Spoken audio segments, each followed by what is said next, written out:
এইভাবে আমার মেয়েটা নিজের হাতে হাতে কচি হাত দিয়ে ছোট্ট হাত দিয়ে মাটি খনন করতেছিল, আমাকে সাহায্য করতেছিল। হুজুর, আমার তখনও মায়া লাগে নাই, আমার তখনও দয়া হয় নাই ইয়া রাসূলুল্লাহ, আমার তখনও দয়া লাগে নাই নবী গো। মাটি খনন করে ফেললাম। আহা, আমি আমার ছোট্ট মেয়েটাকে কবরের পারে নিয়ে আস্তে করে ধাক্কা দিয়ে গর্তের মধ্যে আমি ফেলে দিলাম। মেয়েটা বারবার করে চিৎকার করতেছিল আর বলতেছিল, বাবা আমাকে জানে মেরে ফেলে দিও না। হুজুর, আমার তখনও বিন্দু মাত্র মায়া লাগে নাই ইয়া রাসূলুল্লাহ। এইভাবে আমি কবরের ভিতরে মাটিগুলি তার শরীরের উপর ফেলে ফেলে দিচ্ছিলাম। হুজুর, তখনও সে কান্না করে আকুতি মিনতি করতেছিল, আব্বু জানে মেরে ফেলে দিয়ে না গো বাবা, ছেড়ে দাও। আব্বা, আমার পৃথিবীর অন্য কোথাও পাঠায় দাও, আমাকে জানে মেরে দিও না বাবা, আমি কোনোদিন তোমাদের কাছে ফিরে যাব না। বাঁচার জন্য মেয়েটি কত শতবার আমাকে আকুতি মিনতি করেছে, নবী গো আমার অন্তরে বিন্দু মাত্র তখনও মায়া লাগে নাই ইয়া রাসূলুল্লাহ, বিন্দু মাত্র মায়া লাগে নাই নবীজি।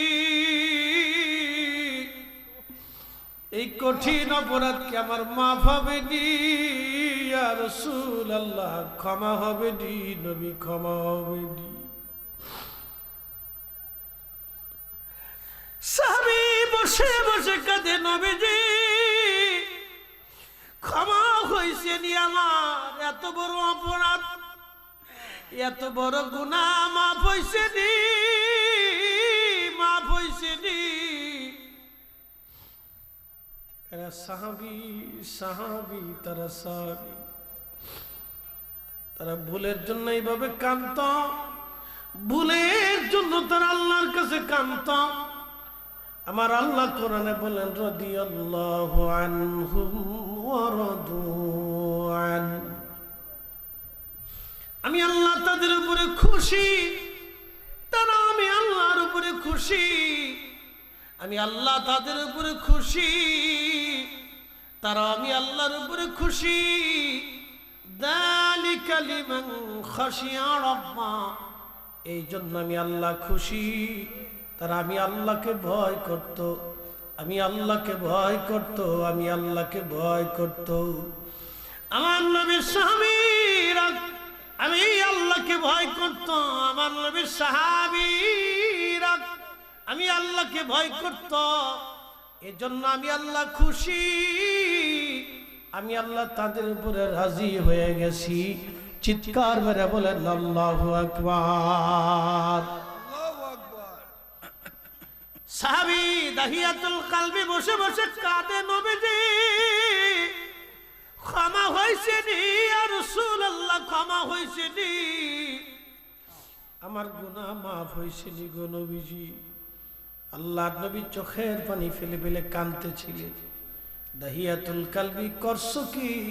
বলে, হ্যাঁ ইয়া রাসূলুল্লাহ, আমি আমার মেয়েটাকে জীবন্ত কবরে জীবন্ত মাটি চাপা দিয়ে রাখছি, হুজুর ক্ষমা হয়েছে নি আমার, আমার বিন্দু মাত্র দয়া লাগে নাই।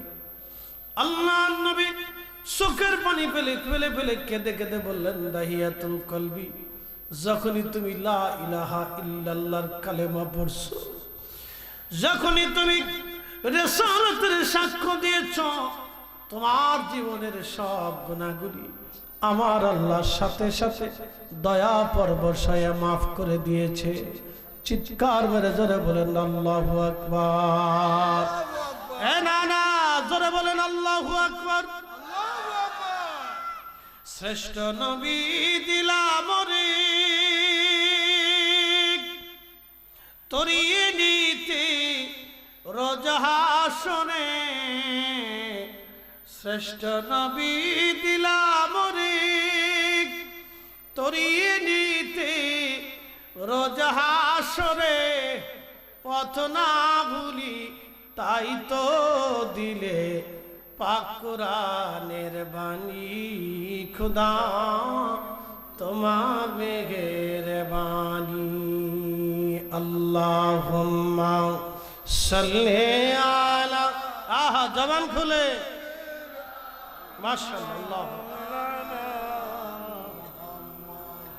ওয়া আলা আলি সাইয়্যিদিনা,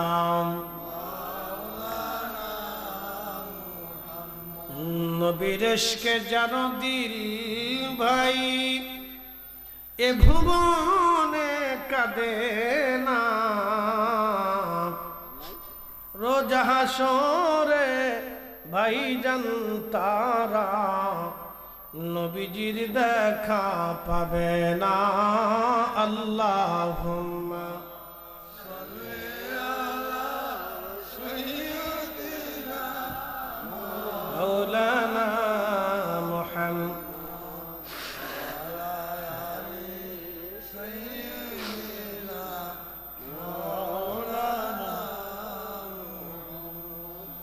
একসাথে বলেন তো আল্লাহু আকবার, আল্লাহু আকবার।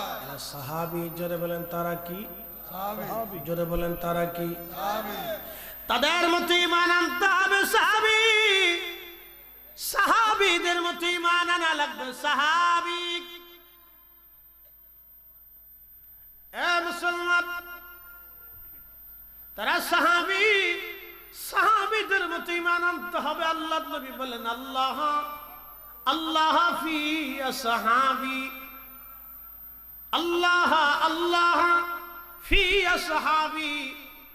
আমার উম্মত সাহাবীদের ব্যাপারে তোমরা আল্লাহকে ভয় করো, আল্লাহকে ভয় করো, আল্লাহকে ভয় করো।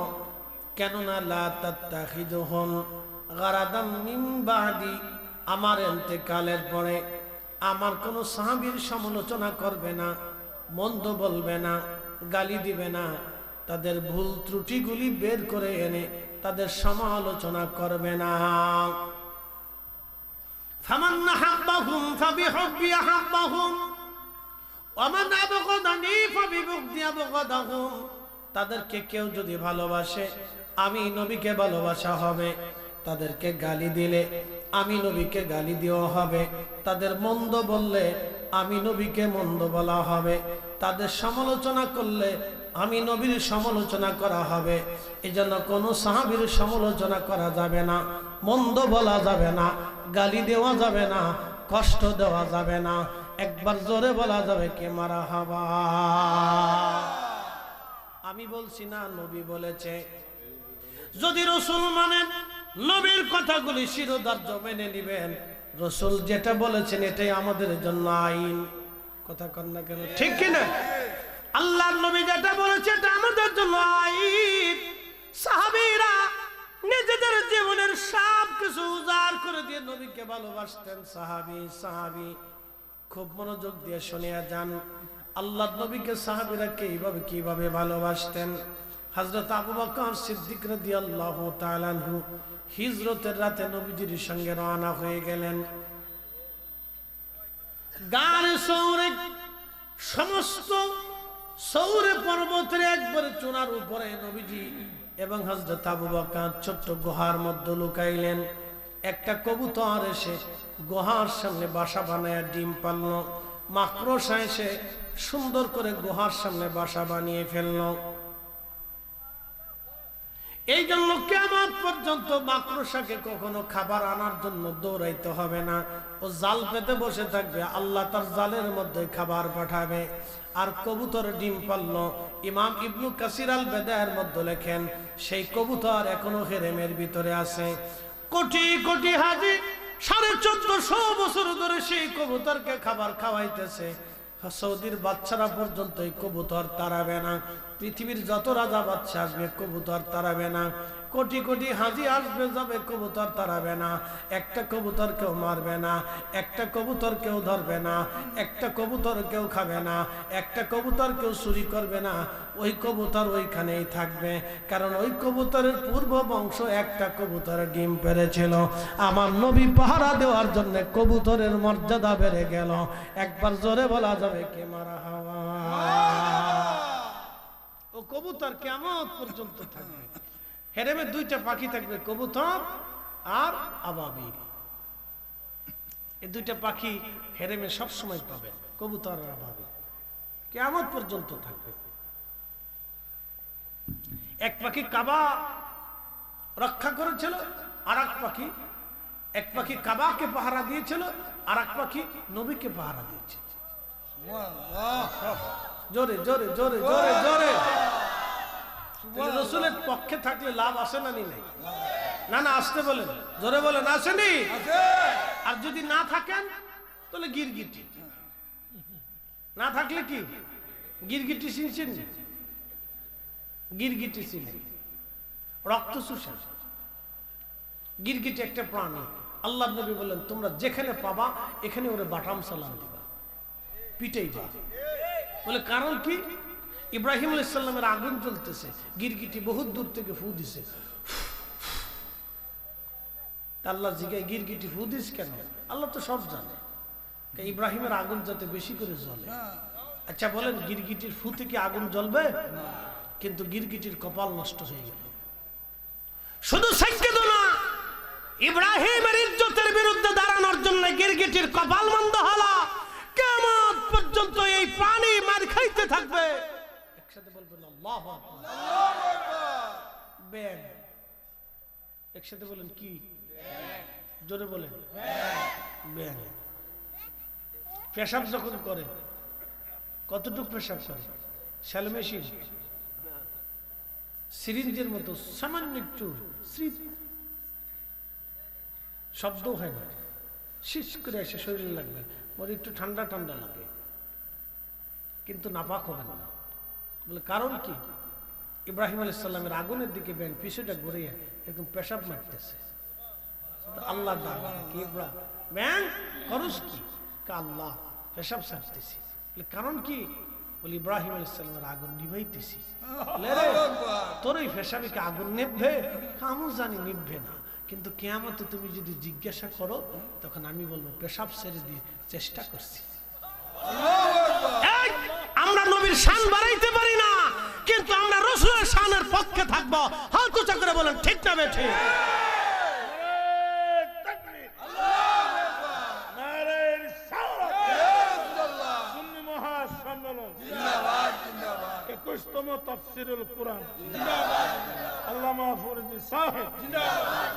আমাদের কথায় নবীর শান বাড়ে না, নবী মহা ইজ্জতওয়ালা, কিন্তু রাসূলের ইজ্জতের পক্ষে, আজমতের পক্ষে আমরা থাকলে আমাদের কপাল বুলন্দ হবে। কথা বলেন ঠিক না বেঠিক?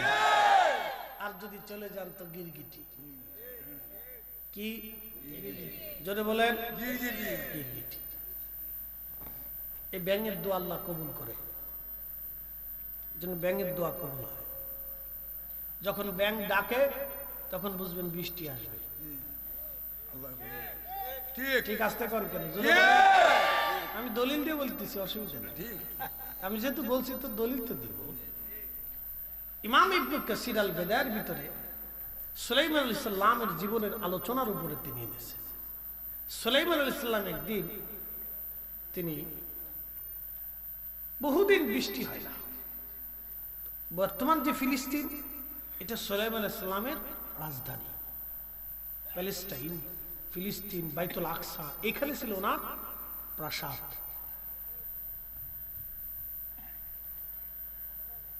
তা ফিলিস্তিনবাসী এসে নবী সুলাইমানকে বলল, হুজুর বহুদিন ধরে বৃষ্টি হয় না, নবী গো বৃষ্টির অভাবে আমাদের কষ্ট হয়, আপনি দোয়া করে দেন যাতে বৃষ্টি হয়। সুলাইমান বললেন তাহলে আসো আমরা বিরাট বড় প্রান্তরে সবাই মিলে সালাতুল ইস্তিসকার নামাজ পড়ি, যাতে আমার রব আল্লাহ বৃষ্টি দেয়। দিন তারিখ নির্দিষ্ট করে সুলাইমান নবী রওনা করলেন। হাজার হাজার উম্মত নিয়ে প্রান্তরের মাঠের মধ্যে তারা নামাজের জন্য রওনা করলেন। কিছু দূর যাওয়ার পরে সুলাইমান আলাইহিস সালাম দেখে একটা ব্যাঙ নিচের দুই পায়ের উপরে ভর দিয়া, ব্যাঙের সামনের দুইটা হাত, সামনের দুইটা পার, হাত বলেন আর পা বলেন, ব্যাঙের সামনের দুইটা হাত বলেন আর পা বলেন, এইভাবে আল্লাহর দরবারে হাত দুইটা বাড়ায় দিয়ে, আল্লাহ ব্যাঙ বানাইছো, পানি ছাড়া চলে না। আল্লাহু আকবার। ব্যাং বানাইছো আল্লাহ, পানি ছাড়া চলে না।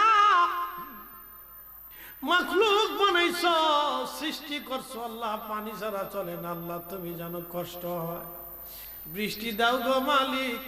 আল্লাহ আমি ব্যাং তোমার কাছে কইতেছি, আল্লাহ বৃষ্টি দাও, আল্লাহ বৃষ্টি দাও।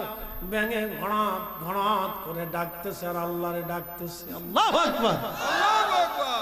নবী সুলাইমান ডাক দেখে আমার উম্মতরা ফিরে চলো, বৃষ্টি চাওয়া লাগবে না, নামাজ পড়া লাগবে না, দোয়া করা লাগবে না, বৃষ্টি আসবে। বলে হুজুর কেমনে বৃষ্টি আসবে? আমরা তো নামাজই পড়লাম না, দোয়াও করলাম না। আল্লাহর বান্দারা তোমরা দেখো নাই, আমি দেখছি একটা ব্যাঙ দুই হাত বাড়াই আল্লাহর দরবারে বৃষ্টি চাইতেছে। ব্যাঙের দোয়া আল্লাহ কবুল করে নিছে, বৃষ্টি আসবে। চলো দোয়া করা লাগবে না, ব্যাঙের দোয়া আজ কবুল হয়ে গেছে। জোরে বলেন না মারহাবা। কিসে দোয়া করে? জোরে বলেন, আরো জোরে। জোর হয় না কেন? তা আমার দেশের নজদির হলো কি দোয়া মানে না? আমার দেশের নজদির হলো কি দোয়া মানে না? ও ব্যাঙের চাইতে নিকৃষ্ট। কথা কোন ঠিক কিনা? ঠিক কথা, ঠিক। এই মোরাকামে চলে গেছে, আচ্ছা যাক যাক, থাক থাক। ওখানে পালাও জ্বালা, সামনে রাখাও মুশকিল। তাহলে কি দোয়া চলবে? যারা বলেন খালি দোয়া আমরা করি না আরো কেউ করে? খালি মানুষই করে না পশু পাখিরাও করে? হ্যাঁ, খালি আমাদের কারণে দোয়া বৃষ্টি আসে না মাখলুকের কারণেও আসে? আমাদের কারণে শুধু আল্লাহ বৃষ্টি দেয় না, ফসল দেয় না, খাবার দেয় না, ওদের জন্য দেয়। বিড়ালে কান দেখে আল্লাহ আমার মালিকের যদি মাছ না দেয় তো কাটা কেমনে খাবো?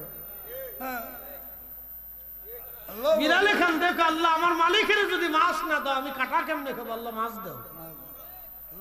বিড়ালের দোয়ার কারণে আপনার তকদির পরিবর্তন হয়, কুকুরের দোয়ার কারণে আপনার তকদির পরিবর্তন হয়ে যায়, গরুর দোয়ার কারণে আপনার আমার তকদির পরিবর্তন হয়। আল্লাহ বৃষ্টি দেয়, ফসল দেয়।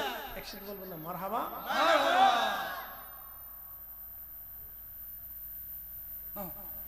ভেঙে দোয়া করতেছে হাত বাড়াইয়া, আশ্চর্য না? এই জন্য ব্যাঙে যদি কাঁদে তো বুঝবেন বৃষ্টি আসে। যখন ব্যাঙে ডাকবে তখন বুঝবেন আল্লাহ বৃষ্টি দিবে। কেন এমনি ডাকে না, আল্লাহর কাছে পানির জন্য কাঁদে। আল্লাহ বৃষ্টি দাও, বৃষ্টি দাও, বৃষ্টি দাও, আল্লাহ বৃষ্টি দাও, আল্লাহ বৃষ্টি দাও। কিন্তু আপনি শোনেন হরাত হরাত হরাত হরাত, ঠিক আছে না ভাই? কিন্তু কাঁদে আল্লাহ বৃষ্টি দাও। তোর আবার ব্যাঙ মারিস না কিন্তু, ব্যাঙ ফাইলে তো একবারে ভিডিয়ে ফুটে যান শেষ করে ফেলে। ব্যাঙ ফিটাবি না, কি কথা কথা ব্যাঙ ফিটাইতি না রে বাবা, ফিটাইবি গিরগিটি ফিটাইবি, যদ্দুর ফারিস ফিটাই ফিটাই ফিটে ওর দুনিয়া সারা ফেলে দিবি। যত ফিটাইবি তত নেকি, যত ফিটাইবি তত নেকি। মারহাবা কর।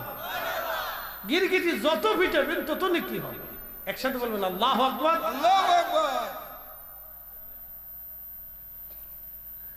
আমি আলোচনা করতে করতে ব্যাঙের দিকে চলে গেছি, সাহাবীদের দিকে চলিয়া যাই।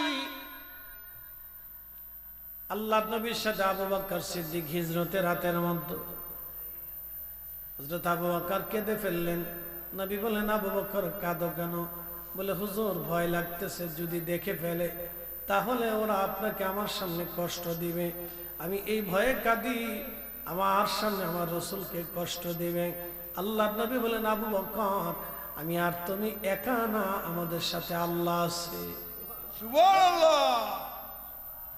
3 দিন পর্যন্ত গারে